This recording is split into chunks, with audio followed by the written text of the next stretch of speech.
धर्म प्रेमी बंधुओं नमस्कार। बहुत बहुत स्वागत है आप सभी का मेरे YouTube चैनल हिंदी के पाठशाला बाय अजय पांडे पर।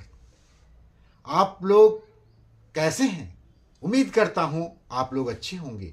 तो चलिए शुरू करते हैं आज का चर्चा जो महाकुंभ पर है, जो 144 वर्षों पर प्रयागराज में चल रहा है। महाकुंभ का मेला, बसंत पंचमी का अमृत स्नान आने वाला है जो 2 फरवरी 2025 को है। वैसे 3 फरवरी को भी बसंत पंचमी पड़ रहा है। तो इस तरह से इन कुछ महत्वपूर्ण पहलुओं पर चर्चा करना है। तो भाइयों बहनों, इस बार के कुंभ में कुल 6 अमृत स्नान होना है, जिसमें प्रारंभ के 2 पौष पूर्णिमा 13 जनवरी 2025 और मकर संक्रांति पर 14 जनवरी 2025 को हो चुका है। और उसके साथ ही हमारा मौनी अमावस्या का महाकुंभ अमृत स्नान वह बीत चुका है। अभी निकट में हम लोगों का बसंत पंचमी पर महाकुंभ का अमृत स्नान होने वाला है, जिसे शाही स्नान भी बोला जाता है। तो इस पर हम लोग को ये ध्यान देने की जरूरत है कि शांति प्रिय ढंग से हो। इसके लिए हम लोग चाहें तो रोज स्नान कर सकते हैं। कोई जरूरी नहीं है कि अमृत स्नान की तिथि को ही किया जाए।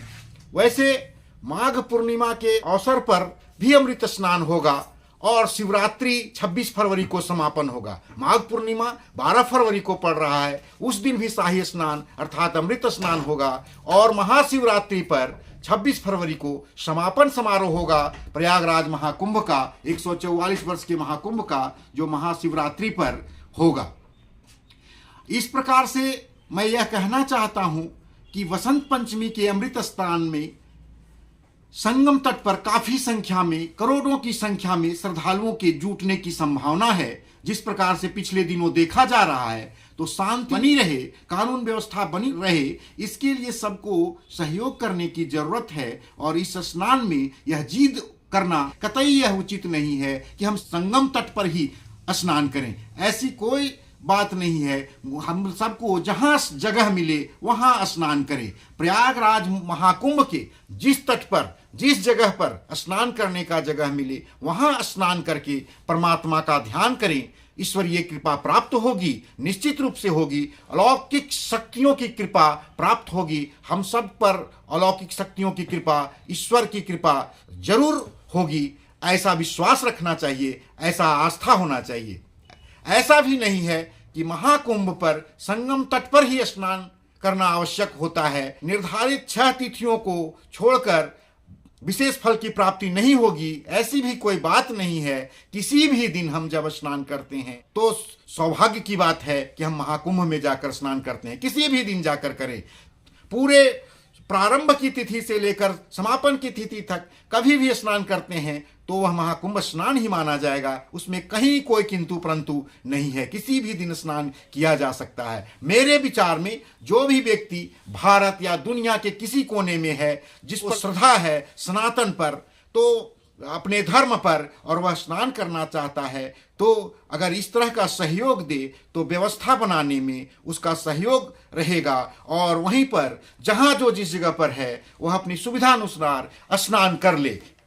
यह कहा जा सकता है कि जिस प्रकार मौनी अमावस्या पर हृदय विदारक घटना घटी और किसी प्रकार का प्रिय घटना भविष्य में न हो, उससे बचा जा सके, इसके लिए हम सबको व्यवस्था में सहयोग देना चाहिए और जहां जिस जगह पर हैं वहीं स्नान करना चाहिए। मौनी अमावस्या पर की घटना न दोहराया जाए, ऐसा सबको सहयोग करना है कि किसी भी प्रकार का प्रिय घटना न हो। मेरा कहना है कि यदि शरीर स्वस्थ है, हम सब सही हैं, तभी हम लोग धार्मिक कहलाएंगे, तभी हम लोग धर्म कर्म करेंगे और ईश्वर की सेवा करेंगे, भक्ति करेंगे, हम लोग श्रद्धालु कहे जाएंगे। मेरा शरीर ही नहीं रहेगा, जब हम सब जीवित ही नहीं रहेंगे, तो किसी भी प्रकार के कुछ भी व्यवस्था का क्या औचित्य है। तो ये सब समझने की बात है। अब बात रहे कि भीड़ की संभावना कम है, ऐसी बात तो है नहीं। भीड़ तो करोड़ों में होना है। और यदि हम वसंत पंचमी की बात करते हैं, वसंत पंचमी को ही स्नान ध्यान दान करना चाहते हैं, तो प्रातः काल उठें, बसंत पंचमी के आगमन का, बसंत के आगमन का स्वागत करें। एक बात और मित्रों, सद्बुद्धि विद्या और ज्ञान की देवी माँ सरस्वती का पूजा भी वसंत पंचमी को होता है। उस दिन अमृत स्नान हम लोग घर पर स्नान करके नहा धोकर माँ सरस्वती की पूरी श्रद्धा एवं भक्ति भावना से उनकी आराधना करते हैं। तो उस आराधना से हम स्वयं के कल्याण और संपूर्ण जगत पर ईश्वरीय कृपा हो, ऐसी प्रार्थना कर सकते हैं। सबको सद्बुद्धि प्राप्त हो, विद्या और ज्ञान प्राप्त हो, सभी हर विद्या में निपुण हो, ऐसी प्रार्थना हम मां सरस्वती से कर सकते हैं। कोई जरूरी नहीं है कि हम भीड़ के दिन ही करोड़ों के भीड़ में शामिल होकर प्रयागराज महाकुंभ में ही स्नान करें। और एक बात और है कि हम लोग महाकुंभ में ही जाकर नहीं करें, ऐसी भी बात नहीं है, हम किसी दूसरे दिन जाकर वहां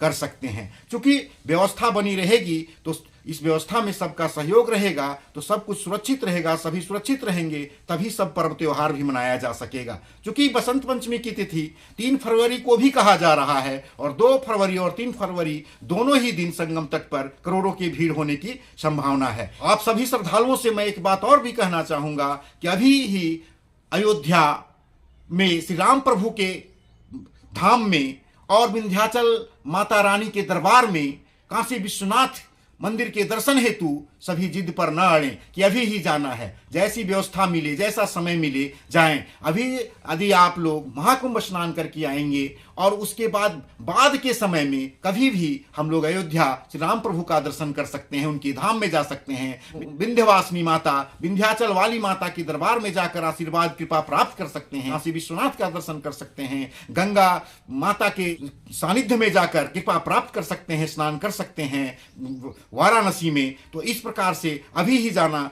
जिद करना ऐसी कोई जरूरत नहीं है, इसका कोई औचित्य भी नहीं है। इन जगहों पर महाकुंभ के समापन के बाद भी हम लोग जा सकते हैं और यह श्रेयस्कर भी होगा। अतः सभी सोच समझकर निर्णय लें। साथियों, मित्रों, भाइयों एवं बहनों, सभी को सोच समझकर निर्णय लेने की जरूरत है। सभी पर ईश्वर की कृपा बनी रहे। जय मां सरस्वती।